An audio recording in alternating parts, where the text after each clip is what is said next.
12 black celebrities born male you didn't know about? Try not to gasp.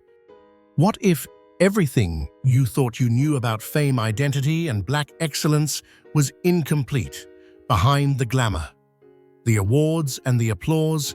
There are stories the mainstream rarely tells, stories that challenge comfort, rewrite history, and force hard conversations. These aren't rumors or clickbait myths. They are real lives, real risks, and real legacies that reshaped culture in ways many never expected. Stay with us, because this isn't just entertainment, it's truth. Drop your thoughts in the comments and tell us what surprised you most. Subscribe now to Legends of Black Fame, where untold stories redefine what legacy truly means. Jackie Shane. Jackie Shane occupies a singular place in music history, not because controversy followed her, but because courage quietly preceded her. Long before conversations about gender identity entered mainstream culture, she stood on stage and lived her truth without apology. Born in 1940 in the American South, Shane emerged during an era when being black already meant navigating systemic hostility, and being transgender meant near-total invisibility. Yet she refused to retreat into the shadows. Her artistry was rooted in rhythm and blues, but her presence transcended genre. Shane possessed a voice that carried emotional authority, raw, commanding, and deeply expressive. Audiences did not come merely to hear her sing.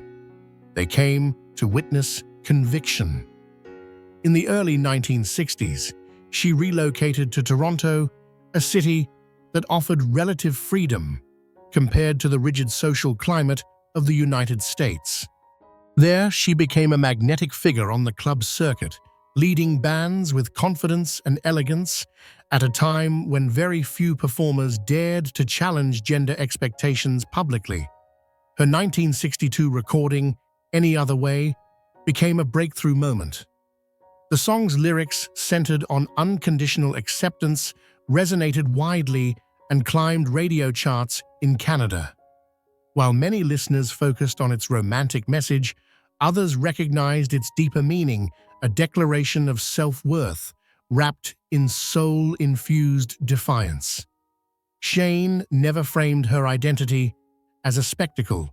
She neither explained herself nor asked permission. That refusal in itself was radical. Despite growing popularity, opportunities south of the border came with conditions she would not accept.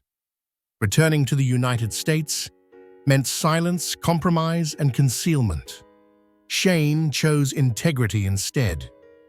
In the early 1970s, she stepped away from public performance, entirely disappearing from the industry rather than submitting to erasure. For decades, her absence fueled speculation, but the truth was simpler: she valued peace over validation. Her legacy resurfaced in the 2000s when archival recordings were rediscovered and reintroduced to a new generation. Recognition followed, including a Grammy nomination that affirmed what history had overlooked. When she finally spoke publicly again, there was no bitterness, only clarity. Jackie Shane did not seek martyrdom or myth. She lived authentically, left on her own terms, and proved that impact does not require permission. Her story remains a testament to quiet defiance and enduring self-respect.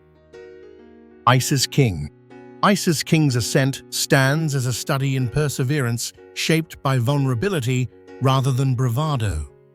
Growing up, she felt a persistent internal disconnect that language could not yet explain. That isolation intensified when she chose transparency about her identity, resulting in estrangement and instability. At one point, she experienced homelessness, an outcome that remains statistically common among transgender youth, particularly those of color.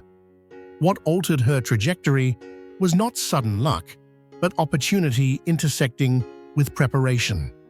A support organization for LGBTQ youth provided temporary safety, but King's determination carried her forward. When she appeared on a nationally televised modeling competition, her presence alone disrupted long-standing industry norms. She was not introduced as a novelty, but her visibility forced conversations that fashion and entertainment had long avoided. Public reaction was divided. Some questioned her inclusion, others championed it, but King remained composed throughout scrutiny that extended far beyond aesthetic judgment. She demonstrated professionalism under pressure, transforming skepticism into respect through consistency rather than confrontation. Importantly, her participation reframed who was allowed to be seen as aspirational. Following the show, her career unfolded steadily. Modeling contracts, acting roles, and advocacy work emerged not as publicity stunts, but as extensions of lived experience. King spoke candidly about mental health, self-acceptance, and the long-term effects of rejection, grounding her activism in empathy instead of abstraction. Her voice carried credibility precisely because it was measured, not performative. Unlike many public figures shaped by constant exposure, King chose balance. She resisted over-explanation, allowing her work to speak where words were insufficient. Her appearances in scripted television further expanded representation, presenting transgender women as layered individuals rather than symbols. Isis King's legacy is not anchored to a single first, but to sustained presence. She proved that visibility is not a moment, but a commitment. Through restraint, dignity, and quiet resolve, she helped redefine inclusion as something earned through humanity rather than spectacle. Janet Mock. Janet Mock's influence extends far beyond visibility. It rests in how deliberately she reshaped narrative power. Raised in a working-class, multiracial household marked by instability, she learned early that survival required strategy as much as strength. Long before public recognition, she was already navigating adult decisions under unforgiving conditions, making calculated choices to protect her future while preserving her sense of self. Education became her lever. After completing her undergraduate studies in Hawaii, she pursued graduate training in journalism, recognizing that storytelling was not neutral, it was political. Media, she understood, could either flatten lives into stereotypes or restore complexity to those erased from public imagination. Rather than distancing herself from her past, Mock integrated it into her intellectual framework, treating lived experience as a form of expertise. Her public emergence came through print, not spectacle. When she shared her story in a major women's magazine, the impact was immediate, because the tone rejected sensationalism. There was no plea for approval, no dramatic framing. Instead, Mock wrote with clarity, control, and moral authority. That same approach defined her best-selling books, which blended memoir with cultural critique, examining how race, class, gender, and ambition collide in real life rather than theory. Television later expanded her reach, but she did not enter the industry merely to appear on screen. Mock moved behind the camera, becoming one of the first Black transgender women to write and direct episodes of a major scripted series. That distinction mattered because it shifted who controlled the story's architecture. Characters were no longer written about a community. They were written from within it. Her activism operates similarly. Mock avoids rhetoric built on outrage alone, instead emphasizing policy access and structural change. She speaks as a thinker who understands systems, not just symptoms. Over time, her work has been recognized by global institutions, Yet she continues to frame success as collective progress rather than personal triumph. Janet Mock's legacy is not rooted in confession, but in authorship. She proved that telling the truth is not enough. You must also decide who edits it. In doing so, she permanently altered the cultural record. Aaron Rose, Philip. Aaron Rose. Philip represents a form of disruption that fashion had rarely encountered, one grounded in intersection rather than aesthetics alone. From an early age, her life was shaped by layered realities: migration, disability, economic limitation, and gender discovery, each influencing how institutions responded to her presence. Rather than internalizing exclusion, she questioned why it existed at all. Digital spaces became her first platform. As a teenager, Philip articulated her experiences online with precision and restraint, challenging an industry that routinely equated beauty with narrow physical norms. Her writing and advocacy gained attention, not because it demanded sympathy, but because it exposed contradictions. Fashion, she argued, celebrated innovation while excluding bodies that did not conform to convenience. That critique soon became impossible to ignore. When she signed with a major international modeling agency, it marked more than a contractual milestone. It forced a re-evaluation of accessibility, production design, and representation across an industry built on visual fantasy. Philip did not adapt herself to fit fashion. Fashion was required to adjust its assumptions. Her subsequent work with global brands and publications expanded the conversation. Campaigns featuring her were not framed as charity or exception. Instead, they presented disability and transgender identity as compatible with elegance, ambition, and authority. That reframing mattered. Visibility without respect can reinforce hierarchy. Philip's presence disrupted it. Beyond modeling, her authorship revealed another dimension of her influence. Writing at a young age with uncommon clarity, she emphasized agency over inspiration, insisting that disabled lives are not motivational devices, but complete narratives. Her advocacy consistently centers access, physical, professional, and cultural, arguing that inclusion must be structural to be real. What distinguishes Aaron Rose Philip is not novelty, but persistence.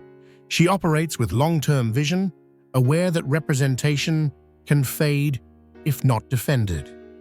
By occupying spaces once deemed unreachable, she altered who those spaces are built for. Her impact lies not in being seen, but in changing how seeing works. Hari Nef. Hari Nef's career reflects a deliberate refusal to separate intellect from image. Entering public life through fashion, she quickly distinguished herself not by spectacle, but by articulation. Her presence challenged an industry accustomed to consuming bodies without listening to voices.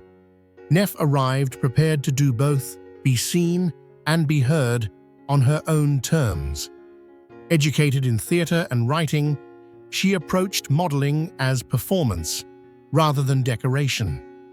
When she became the first openly transgender woman signed to a major international modeling agency, the milestone mattered less than how she used it. Instead of allowing fashion to flatten her identity into symbolism, Nef treated visibility as a platform for critique.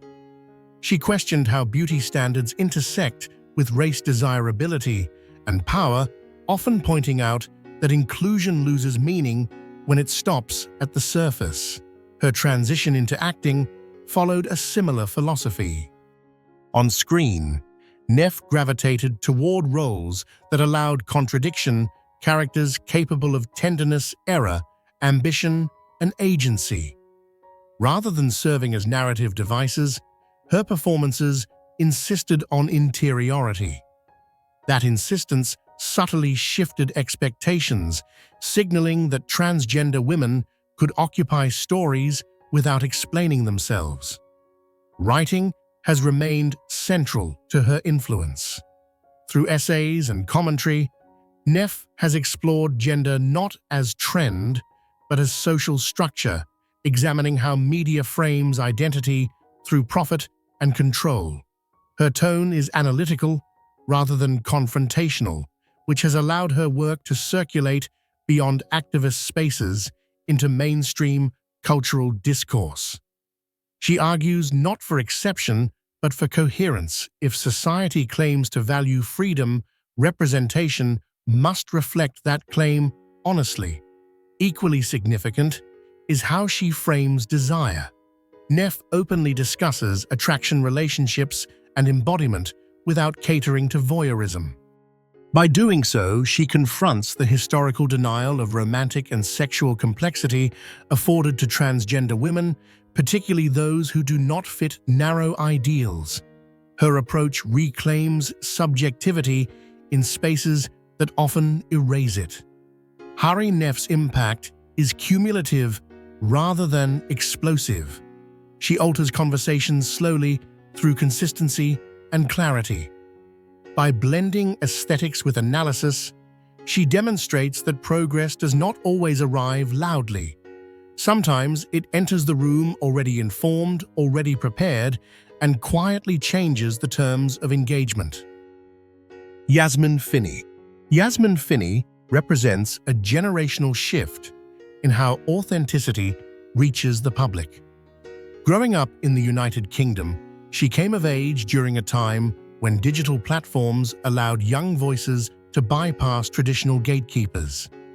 Rather than waiting for permission, Finney used short-form media to narrate her experiences, directly shaping her identity in real time before an audience that recognized itself in her honesty. Her early online presence resonated because it balanced humor with vulnerability. Instead of framing difference as tragedy, she approached it as fact, sometimes awkward, sometimes painful, often ordinary. That tone mattered. For many viewers, especially younger ones, Finney's content provided language for feelings they had never seen, reflected with dignity. Visibility became conversational rather than instructional. Transitioning from social media to scripted television marked a critical turning point. When she joined a global streaming series, her role carried significance beyond casting. The character she portrayed was written with emotional depth rather than tokenism, allowing audiences to engage without precondition. The performance normalized transgender adolescence as part of everyday storytelling, not an exception requiring explanation. Public response reflected that shift. Viewers connected to the character's intelligence, warmth, and growth, often noting how natural the portrayal felt. That reaction highlighted an important truth: representation is most effective when it does not announce itself. Finney's work succeeded because it trusted audiences to empathize without being instructed how. Off-screen, she has spoken candidly about discrimination that persists even amid progress. Rather than retreating, she addresses these realities calmly, framing them as unresolved social problems rather than personal failures. Her approach avoids outrage while remaining firm, a balance that strengthens credibility. What distinguishes Yasmin Finney is timing paired with restraint. She occupies a cultural moment, eager for change, yet she does not rush to define herself solely by activism. Instead, she focuses on craft growth and presence. By simply existing visibly and competently, she challenges assumptions about who gets to lead narratives. Her influence lies not in provocation, but in possibility, showing what becomes normal when authenticity is allowed to mature. Angelica Ross. Angelica Ross's life illustrates how reinvention can become an act of resistance. Raised in a deeply religious household, she learned early how rigid expectations can suffocate individuality. When she chose honesty over conformity, the consequences were swift and unforgiving. Being forced out of her home as a teenager pushed her into instability, a reality that has shaped many of her later convictions about access, safety, and opportunity. Rather than allowing displacement to define her limits, Ross approached survival as a long-term project.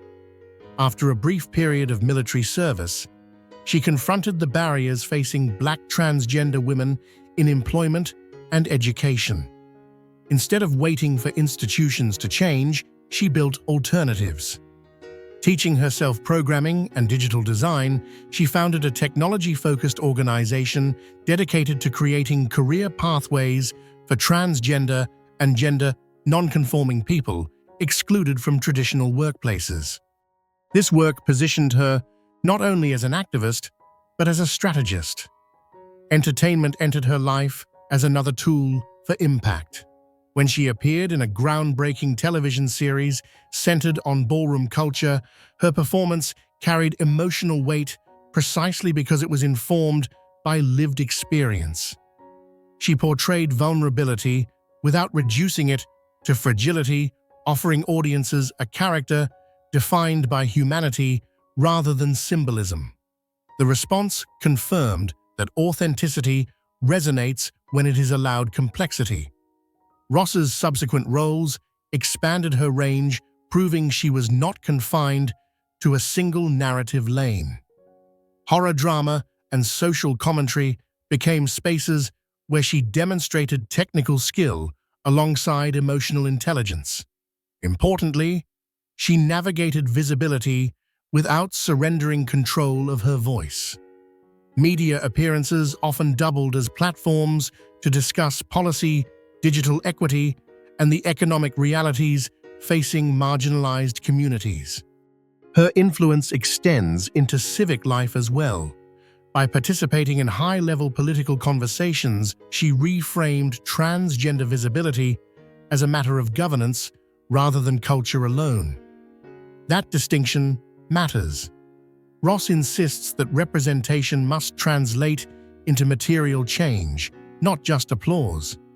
Angelica Ross's legacy is defined by construction rather than protest. She builds systems, careers, and futures where none existed before. Through discipline and foresight, she proves that survival can evolve into leadership, and that leadership, when grounded in empathy, can reshape entire ecosystems. Laverne Cox. Laverne Cox stands as one of the most recognizable figures in contemporary discussions of representation, not because she sought prominence, but because her work demanded attention. Growing up in the American South, she faced early and persistent hostility for expressing femininity in environments that equated difference with failure. Those experiences forged resilience long before recognition arrived. Art became her refuge. Through dance and performance training, Cox discovered a language that allowed emotional precision without explanation. After formal study in the arts, she entered an entertainment industry that offered little space for someone like her. Rejection was frequent, often framed as market concerns rather than explicit bias. Instead of internalizing those barriers, she treated them as evidence of a system overdue for change. Her breakthrough role in a serialized drama set within the prison system altered public perception. The character she portrayed was not written as an object lesson, but as a fully realized person, navigating love, regret, humor, and dignity under extreme circumstances. That portrayal expanded what audiences believed possible, demonstrating that transgender characters could anchor emotional narratives rather than orbit them. Recognition followed, including historic award nominations and high-profile media features. Yet Cox consistently redirected attention toward broader issues: incarceration, healthcare access, and violence, affecting transgender women of color. She framed success not as individual triumph, but as leverage for collective visibility. This approach distinguished her from celebrity activism that relies on abstraction. Beyond acting, she has contributed to documentary storytelling and public education initiatives emphasizing research-backed data alongside personal testimony. Her advocacy is rooted in statistics and lived realities rather than sensationalism. That balance has allowed her to engage audiences across ideological lines without diluting urgency. What defines Laverne Cox is continuity. She did not appear briefly and disappear into symbolism. She sustained presence, refined her craft, and maintained purpose as cultural attention shifted. By insisting on excellence alongside honesty, she altered industry standards from within. Her impact lies not only in doors opened, but in expectations raised about who belongs, who leads, and who gets to be seen without apology. Dominique Jackson. Dominique Jackson's life reads less like a rise to fame and more like a prolonged act of survival that gradually transformed into authority. Born in Trinidad and Tobago, her early years were shaped by poverty, violence, and rejection rooted in rigid ideas of gender and respectability. From childhood, she expressed femininity with certainty, a choice that exposed her to punishment rather than protection. By her mid-teens, remaining meant erasure, so she left home with little more than resolve.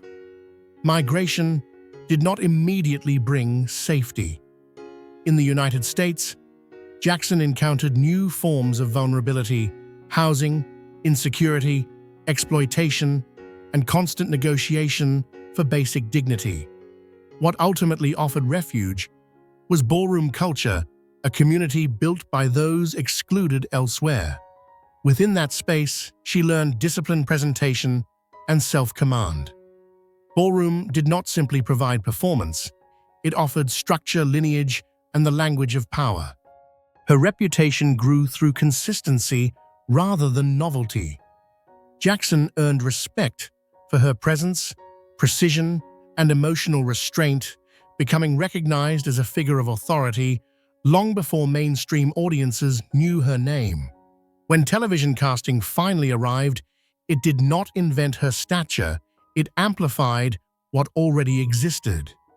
Her portrayal of a formidable matriarch in a landmark drama series resonated because it mirrored lived truth. Strength was not performed, it was inhabited.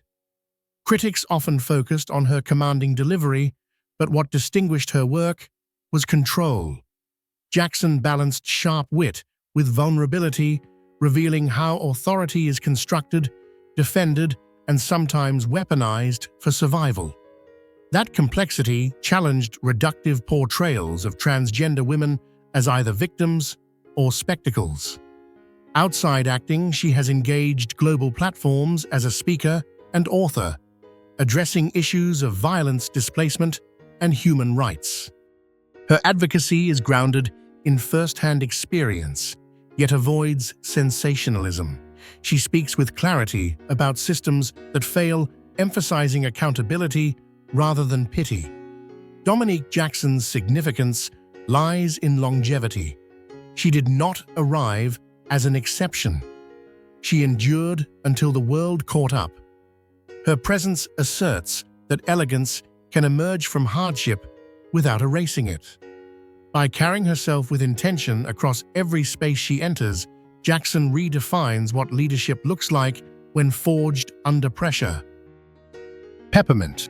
Peppermint's career demonstrates how joy can function as both artistry and resistance. Raised in a conservative environment where difference was monitored closely, she gravitated toward music and theater as early sanctuaries. Performance allowed experimentation without permission, offering a space where expression could precede explanation. That instinct would later shape her approach to visibility. Relocating to New York City placed her within a vibrant nightlife ecosystem where talent was currency and reinvention was expected. Peppermint distinguished herself through timing humor and vocal ability rather than shock. Her work in clubs and stages emphasized connection, using warmth to disarm audiences who might otherwise retreat from unfamiliar identities. National recognition arrived through a competitive reality series, but her impact extended beyond placement. Appearing openly as a transgender woman during a highly visible season, she expanded who could be imagined within that format. Instead of framing participation as breakthrough trauma, she leaned into entertainment, proving that excellence could exist without constant explanation of identity. Her subsequent transition to theater marked a significant evolution. Originating a principal role on Broadway required technical precision, endurance, and emotional range. That achievement reframed transgender performers as capable of sustaining demanding live productions, countering assumptions that limited casting possibilities. Critical response focused on her musicality and stage command, not novelty. Peppermint's recorded music reveals another dimension of her craft. Blending dance rhythms with introspective lyrics, her songs explore desire, vulnerability, and affirmation without reducing experience to slogans. She treats sound as a space for emotional processing rather than messaging alone. Activism enters her work subtly. Rather than leading with confrontation, she emphasizes presence, serving on boards, mentoring younger artists, and supporting initiatives for queer youth of color. Her approach suggests that visibility paired with consistency can normalize inclusion more effectively than rhetoric. What defines Peppermint is balance. She holds space for celebration without ignoring reality, optimism without denial. By centering pleasure artistry and professionalism, she challenges the notion that marginalized lives must always be framed through struggle. Her legacy is not only about access, but about expanding the emotional range allowed in representation, making room for laughter, excellence, and ease. Trace Lysette. Trace Lysette's career represents a turning point in how transgender women are allowed to exist on screen, not as symbols, lessons, or side notes, but as fully realized protagonists. Raised in the American Midwest within a working-class environment, she learned early that silence was often treated as safety. From childhood, she understood her identity intuitively, yet expressing it openly invited hostility rather than understanding. That tension shaped her formative years and informed the discipline she later brought to her craft. Before acting became viable, Lysette pursued movement and performance through dance and athletic spaces where the body communicates what language cannot. Transitioning in early adulthood brought clarity, but also exposed the structural barriers embedded within the entertainment industry. Casting rooms rarely offered nuance. She was frequently dismissed as too specific, a coded phrase signaling discomfort rather than lack of talent. To sustain herself and fund her goals, she worked outside the mainstream, treating survival as a temporary strategy rather than a permanent definition. Her breakthrough arrived through television, where she portrayed a yoga instructor in a critically acclaimed series. The role was understated, yet its impact was substantial. Lysette's performance rejected caricature, presenting a character grounded in emotional realism. She did not explain her existence, she inhabited it. That restraint resonated with audiences and critics alike, signaling a shift toward authenticity over exposition. The next phase of her career elevated that momentum. Starring in an independent feature that premiered at a major international film festival Lisette became the first openly transgender actress to lead a film competing in that arena. The performance centered on reconciliation, grief, and unresolved love, universal themes rarely entrusted to transgender leads. Reviews focused on her subtlety and control, emphasizing craft rather than identity. Beyond acting, Lisette has emerged as a vocal advocate for ethical accountability within Hollywood.